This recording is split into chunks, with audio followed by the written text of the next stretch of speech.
60 Minutes Rewind. Good evening. I'm Steve Croft.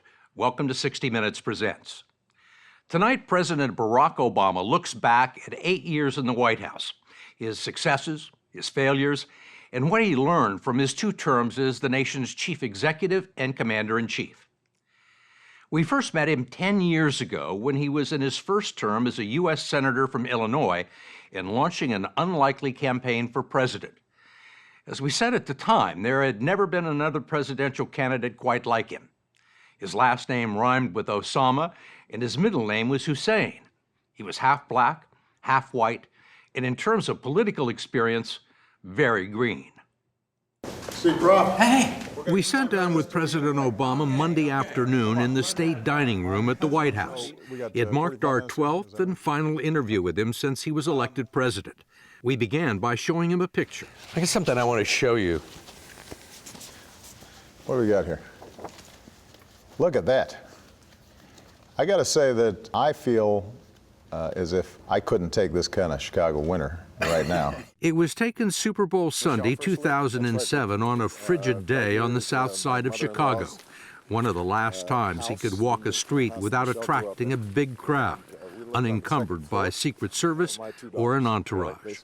It was a week before he declared his formal candidacy for president. That was 10 years ago. I think that's right. That's my mother-in-law's house, that block, I think. Nobody around? Yeah. Nobody. Yeah. Nobody cared. They didn't. How about that? He was an audaciously hopeful junior senator from Illinois, splitting his time between his tiny apartment in Washington and the Chicago home where he had 2 young daughters. What else does he make besides tuna fish? Chili, and that's it. His wife, Michelle, was a working mom, a hospital executive, and major breadwinner in the family. She wasn't crazy about her husband being in politics. Has it put strains on the marriage from time to time? Oh, no.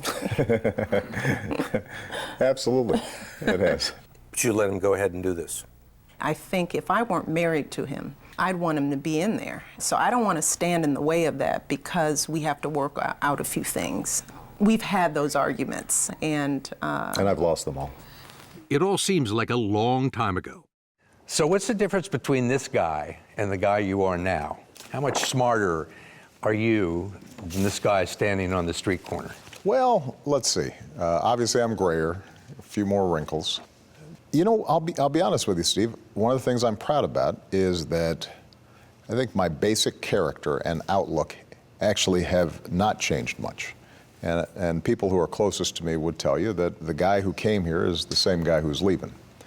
And the reason I take pride for that is one of the things you worry about when you're in the bubble and there's all this pomp and circumstance and hail to the chief is, do you lose touch with what you thought was important and what brought you here?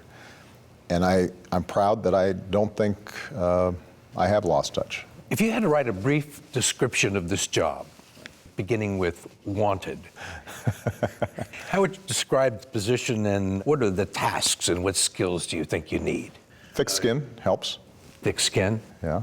Stamina? Stamina. There's a greater physical element to this job than you would think. Just being able to grind it out. And I think your ability to not just mentally and emotionally, but physically be able to say, we got this, we're going to be okay.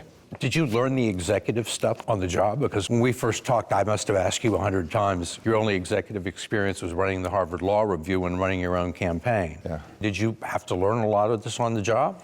The campaign was a more significant training ground than I think people give it credit for. By the time I got here, I think I had a pretty good sense of what was required, but the circumstances in which I came in were different than most executives, right? The enterprise was in the midst of a major crisis. And so those first 6 months were a fire drill. Beside the 2 wars he inherited in Iraq and Afghanistan and promised to end, a financial crisis at home had pushed the United States to the brink of another Great Depression. When we spoke with the new president in March of 2009, the economy was losing 800,000 jobs a month. The government was throwing hundreds of billions of dollars at failing banks, and the auto industry was on the verge of collapse. Politically pummeled from all sides, Obama did his best to keep a sense of humor. I just want to say that the only thing less popular than putting money into banks is putting money into the auto industry. So 18% are in favor, 76% against. it's not a high number. You're sitting here and you are laughing about some of these problems. Are people going to look at this and say, I mean, he's sitting there just making jokes about money with him? How do you deal with it? I mean, explain your mood and your laughter. Yeah, I mean, there's got to be... Are you punch drunk? No, there's got to be a little gallows humor to get you through the day. A political candidacy built around hope and change and compromise would eventually become a presidency of crisis and confrontation. Is there anything that surprised you about this job? I was surprised and continue to be surprised by the severity of partisanship in this town. And I think that I'd been warned about it. You'll remember in the campaign back in 2007, 2008, people would say, oh, he's being naive. He thinks that there's no red states and blue states, and wait till he gets here. And I will confess that I didn't fully appreciate the ways in which individual senators or members of Congress now are pushed to the extremes by their voter bases. I did not expect, particularly in the midst of crisis, just how severe that partisanship would be. You came into this office trying to unify the country. You said that many times during the campaign. You wanted to bring people together. You wanted to change Washington. Yeah. You talked about transformative change. Yeah. And you became the focal point for some of the division. I became a lightning rod for some partisan battles. I could not be prouder of the track record we've put together. By almost every measure, the country is significantly better off than when I came in.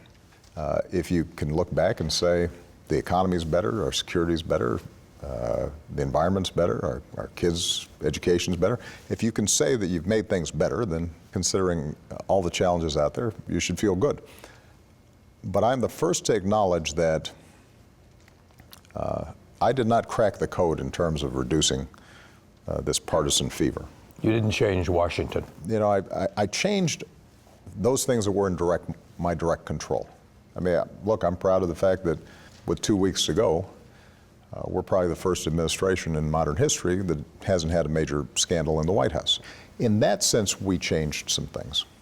I would have liked to have gotten that one last Supreme Court justice in there. I'd like the Supreme Court to take a look at it. Couldn't even get a hearing. But we couldn't even get a hearing.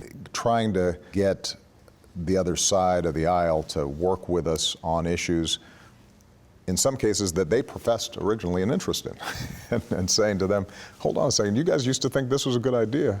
Now just because I'm supporting it, you can't change your mind, but they did. And what that did, I think, make me appreciate. I've said this before, but it's worth repeating because this is on me. Part of the job description is also shaping public opinion.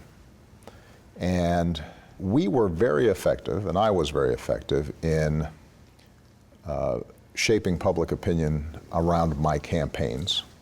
But there were big stretches while governing where even though we were doing the right thing, we weren't able to mobilize public opinion firmly enough behind us to weaken the resolve of the Republicans to stop opposing us or to cooperate with us. And there were times during my presidency where I lost the PR battle. And losing the PR battles, particularly about health care, translated into losing his Democratic majorities in Congress, beginning with a Republican landslide in the midterm election of 2010. There is this feeling, even, particularly among people who were among your most ardent supporters, Right. who feel a little disappointed, that they think that you've lost your mojo, that you've lost your ability, that touch you had during the campaign to inspire and lead. That, you know, everybody in Washington writes about this sort of aloofness that you have, and I'm sure that drives you crazy. That you've let other people define you, that you haven't sold your successes well enough. I think it's a fair argument. I think that Over the course of 2 years, we were so busy and so focused on getting a bunch of stuff done that we stopped paying attention to the fact that leadership isn't just legislation, that it's a matter of persuading people and giving them confidence and bringing them together and setting a tone. For the next 6 years, there would be legislative gridlock, and by 2016, the people who had looked to Obama for change were looking somewhere else. Donald Trump, if you take away the particulars, was elected to the office basically on the same program that you were. Change, wants to change Washington. Well, I mean, that's a lot of particulars you're taking away. Fair enough. But right. Do you think he was a change candidate. Do you think anybody can change Washington? I think the American people can change Washington. But I think that it is not going to change because somebody from on high directs that change. Members of Congress, on both sides of the aisle, are motivated by all kinds of issues. They're sincerely interested in the economy and in terrorism, in social issues. But the one overriding thing they are interested in is getting reelected. And if they think that it's harder for them to get reelected by cooperating with each other, then they won't cooperate. Well, a lot of people think the system is broken. I mean, that the system, the political system is broken. That seemed to be the message that you heard throughout this campaign. Well, and you seem to be saying, in some ways, maybe it is broken. In the first 2 years when I had a strong majority in the House and the Senate, we were as productive as any administration has been since the 60s. I mean, we got a lot done. And so you can get a lot of stuff done through this system. But to sustain a governing majority, that requires an ability for Republicans and Democrats to find some common ground. And right now, the structure of the system is such where it makes it really hard for people to work together. And we mentioned an example earlier, the Supreme Court and nominations. Mm-hmm. I mean, the fact that Mitch McConnell, the leader of the Republicans, was able to just stop a nomination almost a year before the next election and really not pay a political price for it, that's a sign that the incentives for politicians in this town to be so sharply partisan have gotten so out of hand that we're weakening ourselves. How serious do you think this is? I mean, how stable do you think that the political system, the democratic system is? Look, I think it's stable because the framers in their wisdom designed the system so that power is pretty dispersed. We have states, and we have cities, and we have counties, and we have the private sector. And so the country still works, even when Washington's dysfunctional. But the problem is that over time, big pieces of business that have to get done without leadership from Washington don't get done. I want to go back just briefly on this, but I think, look, this last election, you had the political system. Well, first of all, people elected somebody who went around saying that the system was rigged. Yeah. You had two of the most unpopular presidential candidates selected by the two parties in history. Yeah. Doesn't that say something's wrong? Something serious is wrong? It indicates that there is a lot of cynicism out there. It indicates that the corrosive nature of everything from talk radio to fake news to negative advertising has made people lack confidence in a lot of our existing institutions. I think it indicates, at least on the Democratic side, that we've got more work to do to strengthen our grassroots networks. In some ways, the Democratic Party hadn't constructed itself to get that message out to the places it needed to get to. The Tea Party I have huge disagreements with, obviously. But I give them credit for having activated themselves.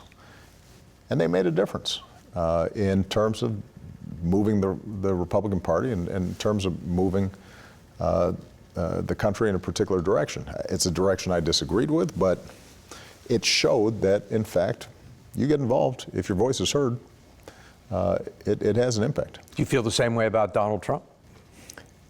Well, I think that he clearly was able to tap into a lot of grievances, and he has a talent for making a connection with his supporters that overrode some of the traditional benchmarks of how you'd run a campaign or conduct yourself as a presidential candidate. What will be interesting to see is how that plays out during the course of his presidency. We are moving into an era where a lot of people get their information through tweets and sound bites and some headline that comes over their phone. And I think that there's a power in that. There's also a danger. What generates a headline or stirs up a controversy and gets attention isn't the same as the process required to actually solve a problem. You said you don't know how he's going to do when he governs, but we're in this transition period, and one of the first things that he has done in this transition period is to pick a fight with the intelligence agencies. Do you think that that's a smart move? You're not going to be able to make good decisions without building some relationship of trust between yourself and that community. Do you see that happening? Not yet, but again, he hasn't gotten sworn in office yet.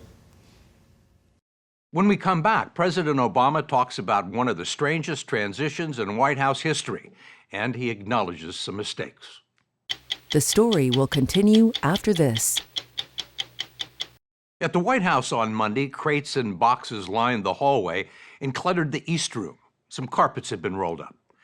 Outside, there are bleachers on Pennsylvania Avenue and moving vans in the driveway, visual evidence that there's a transition underway. This ritual of democracy, this peaceful transfer of power, can be awkward under the best of circumstances.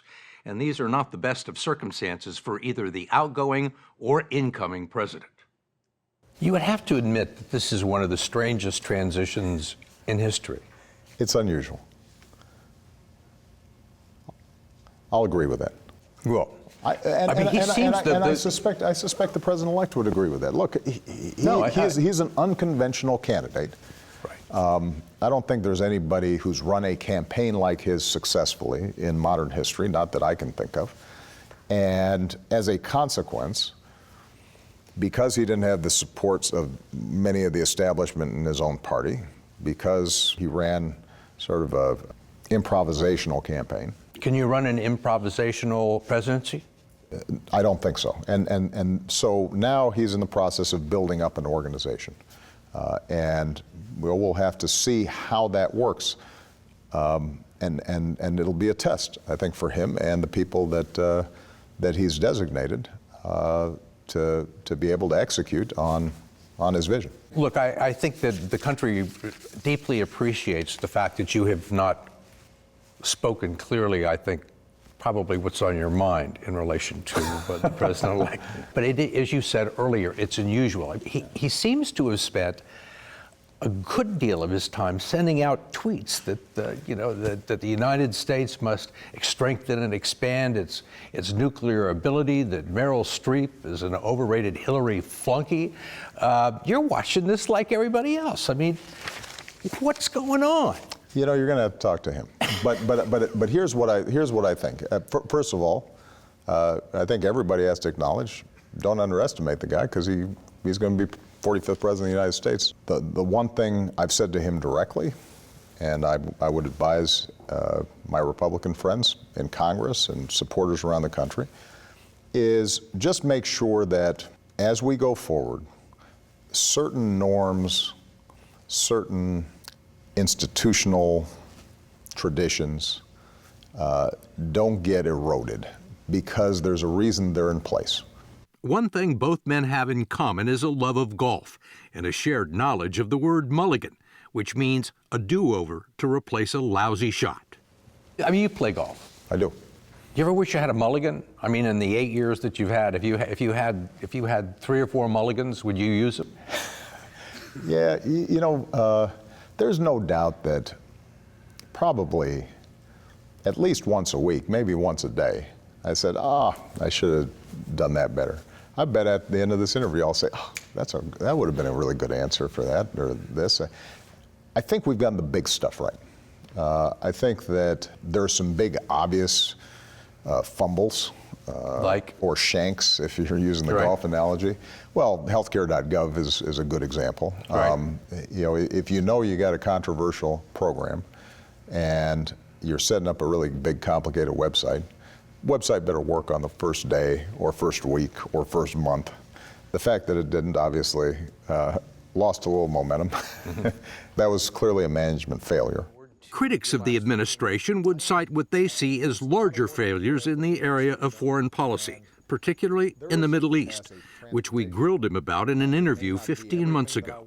There is a perception in the Middle East that the United States is in retreat, that we pulled our troops out of Iraq and ISIS has moved in and taken over much of that territory. The situation in Afghanistan is very precarious, and the Taliban is on the march again. I think it's fair to say, Steve, that if let me just finish the thought. Okay.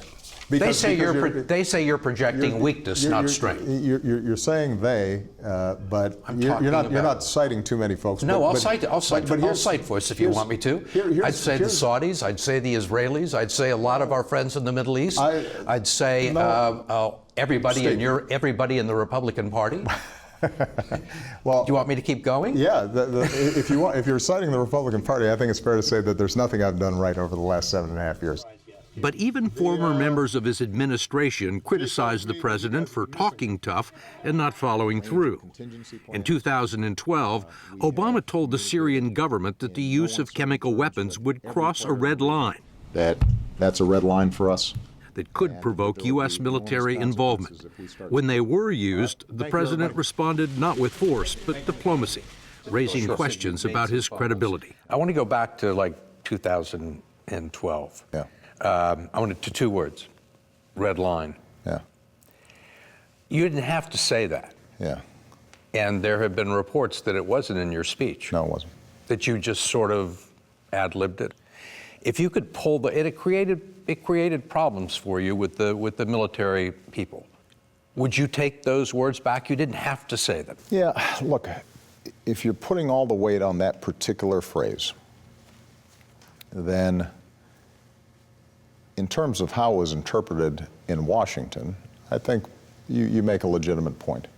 I've got to tell you, though, I don't regret at all saying that if I saw Bashar al-Assad using chemical weapons on his people, that would change my assessments in terms of what we were or were not willing to do in Syria.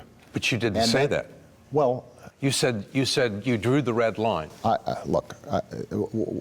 I don't want to make too big a deal out of it, but I think that. Do you think that was? Would you take it back if you had the opportunity to take it back? The reason I'm hesitating is not to be defensive. It's simply, Steve, that I would have, I think, made a bigger mistake if I had said, chemical weapons, that doesn't really change my calculus. I think it was important for me as President of the United States to send a message that, in fact, there is something different about chemical weapons.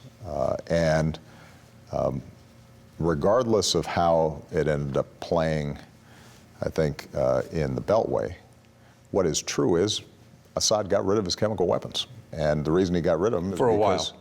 Well, look, if 90% or 95% of those chemical stockpiles were eliminated, that's a lot of chemical weapons that are not right now in the hands of ISIL or Nusra, or for that matter, the regime.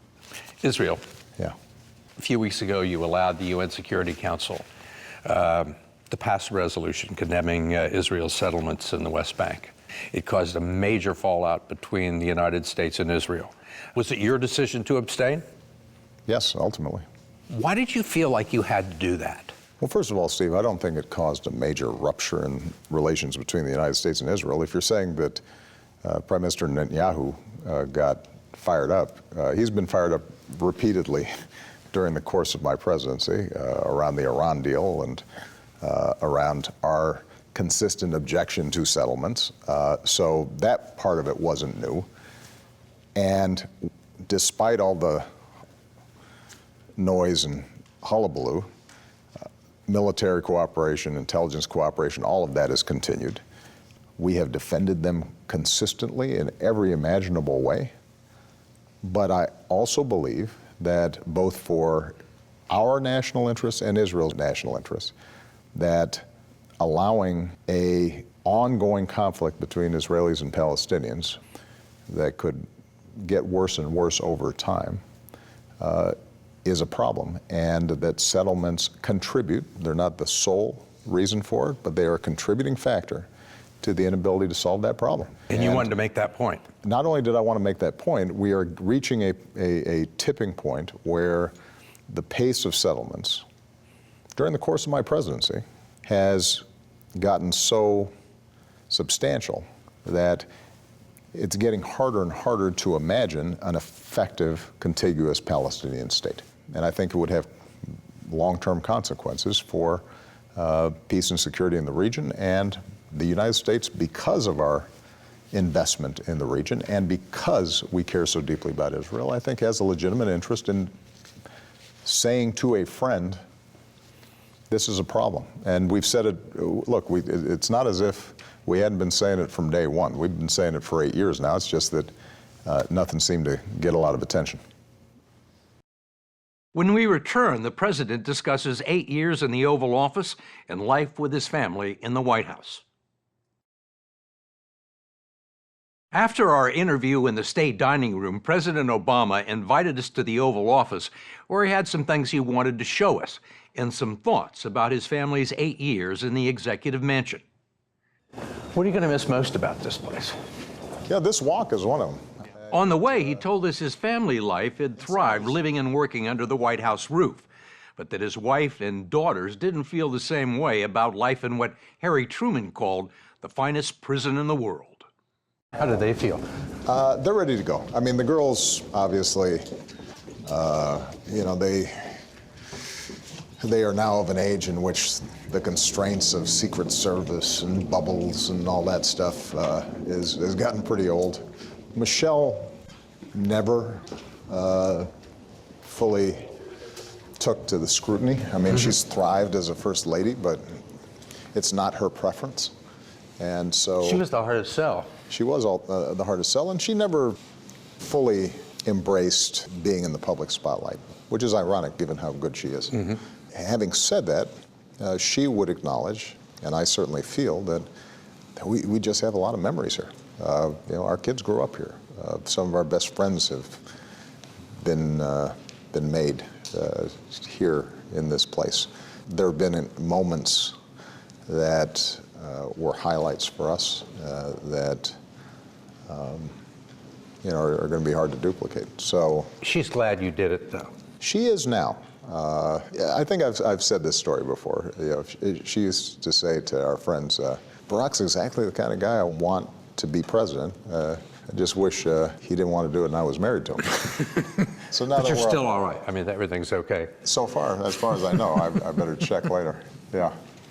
You have said you're going to take a big vacation, you're going to write your book, you're going to work on your library, Yeah. you're going to set up a foundation. I mean, that sounds very professorial compared to what you've been doing, like the ivory tower equivalent of puttering around the garden. Are you going to be happy doing this? Well, look, I'm going to try to get some sleep and do a little puttering. Because I haven't had a lot of chance to reflect and absorb all this. I do not expect to be behind a desk a lot. I look forward to teaching the occasional class because I was a professor and I had fun doing it. You're not going to go to Wall Street, make a lot of money? I'm not going to Wall Street. The amount of time that I'll be investing in issues is going to be high. but it'll be necessarily in a different capacity. Roosevelt's remembered for Social Security. Eisenhower was remembered for a speech about the military industrial complex. 10 years from now, what are they going to say about you? What are they going to remember you for? You know, I don't think you know now. I think you're not going to know until 10 years from now. I do think that, you know, saving the economy was a pretty big deal. We did a lot of stuff early that ended up having an impact. I believe that the work we've done in moving our energy future in a cleaner direction is going to stick. Even if some of the individual steps that we took are reversed by future administrations, I think that it's embedded itself in the economy, and we've been able to organize the international community around it in ways that aren't going to go back. I think we've set the bar with respect to the notion that it is possible to provide health care for people. Now, I know that the incoming Congress and administration talks about repealing it, but we've set a bar that shows that this can be done. And that core principle is one that the majority of Americans, including supporters of Donald Trump, believe in. What are your memories of this office? What's going to stick in your mind? What are you going to remember from here? Well, I think the number of decisions that you make just with your advisors sitting here, we've had some big powwows around, is the banking system about to collapse and what do we do about it, to questions of war and peace. So you remember the decisions that were made in this room. The objects in this room, only a few am I really attached to. I think that I'll always remember the bust of Dr. King. I thought having an American here who represented that civic spirit that got me into this office was useful. Over there, I've got the original program for the March on Washington that was framed and given to me by a friend. You know, I'll remember the view out this window because this is where we had the playground that we put in when Malia and Sasha came in. Being able every once in a while to look out the window and see your daughters during the summer swinging on that swing set, that made the presidency a little bit sweeter. When Sasha and Malia Obama arrived at the White House in 2009, they were age 7 and 10. Their parents, for the most part, were successful in keeping them out of the limelight, except in the rarest circumstances. In the fall, Malia begins at Harvard after a gap year. Sasha is a sophomore at her private school in Washington. This month, the swing set was dismantled and given away. You feel older? Yeah, you know, it's interesting. Physically, I feel probably as good as I've ever felt. I've got as much energy as I ever did. But what you feel after 8 years, and I think you'd feel this no matter what, but anytime you have big transition, it gets magnified, is time passes. Your kids grow up. I think they, more than anything, are making me feel as if you want to squeeze everything you got every single day out of this thing because it passes quick. You having trouble letting go? No, I am looking forward to getting out of the bubble. I am glad that I'm leaving this place at a relatively young age, at 55, so I have the opportunity for a second, maybe even a third act in a way that I think would be tougher if I were the age of some presidents when they left. There's some bittersweet feelings about leaving the people here, because even though all the team you assemble, you know you're going to stay in touch with them, it's not the same. You know, the band kind of breaks up. And I think I'm the best president I've ever been right now, and I think the team that is operating right now functions as well as any team that I've had. And so, you know, there is a part of you that thinks, man, we're pretty good at this stuff right now. And you hate to see that talent disperse. You gonna have reunions? Well, not, I don't think we're going to have like T-shirts and, all that stuff. That sounds kind of sad. And so many of my staff is young enough that they're going to do amazing things, and I'm going to be helping them try to do them. So overall, though, I have a deep appreciation for the wisdom of this guy right there, George Washington. It's good to get fresh legs in here. I think that it refreshes our democracy. I think sustaining the pace over more than 8 years is pretty tough. What are you going to do on the 21st when you wake up? I don't know where you're going to be when you wake up, but you're going to wake up someplace where you're not president. Well, here's one thing is I'm not setting my alarm. That I'm certain of. That I'm absolutely positive of. I'm going to spend time with Michelle. And we got some catching up to do. We've both been busy. You're going to be spending your own money, right? Absolutely. Well, the truth, though, is that we've been... Have you been spending your own? When was the last time you spent your own money? Well, I will say this. I mentioned how I've got a pretty thick skin in this job. You got to have it. One thing that did kind of get under my craw sometimes was people talking as if when we went on vacation, or, right. that people be like, oh, spending taxpayer money. It's like, no, actually, I'm paying for all of this. The only thing I don't pay for is Secret Service and an airplane. And communications. And communications, because I don't have any choice. Right. But we buy our own toilet paper even here in the White House. Really? It's not free. I've got a grocery bill at the end of every month. Our toothpaste, our orange juice, that all gets paid. But it is true that I don't carry my wallet that often. So I'm going to have some catching up to do in terms of how day-to-day things operate. It's not unusual for a president to issue an observation, beware of this, be wary of that. What is the thing that concerns you most right now, leaving office, about the country? Making sure that our democracy stays healthy and making sure that we maintain that sense of solidarity. The thing that has disturbed me most about the Russian hacking episode is, and the thing that surprised me most, has not been the fact of Russian hacking, because Chinese, Russians, Iranians, the United States. The cyber world is full of information gathering, propaganda, etc.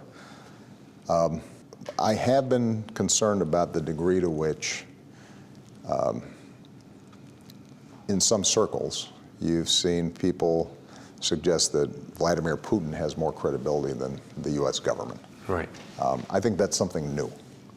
And I think it's a measure of how the partisan divide has gotten so severe that people forget we're on the same team. We go into the hallway here, and the president led us through a side door from the Oval Office into a short hallway and into his small private dining room. Here, the mementos were personal, far less formal. All this stuff coming with you? Absolutely. Well, not all of it. Hard packing up? I think this famous This is gonna stay there, painting right? of the peacemakers, that goes with the territory. How much stuff are you going to take with you? Not that much. I mean, we got, I got books, I got clothes, I got mementos like these that, I cherish. We got some furniture that we purchased that, we'll try to use in the new place. Do you like it, the new house? It's a nice home. You've been there? It's temporary. 2 years. Yeah, but it feels like a home. Right. It's not crazy big, but there's enough room for a treadmill and some workout equipment in the basement. The next day, President Obama was back in Chicago, where it all began, to deliver his farewell address. My fellow Americans, it has been the honor of my life to serve you. I won't stop. In fact, I will be right there with you as a citizen for all my remaining days. Thank you. God bless you. May God continue to bless the United States of America. Thank you.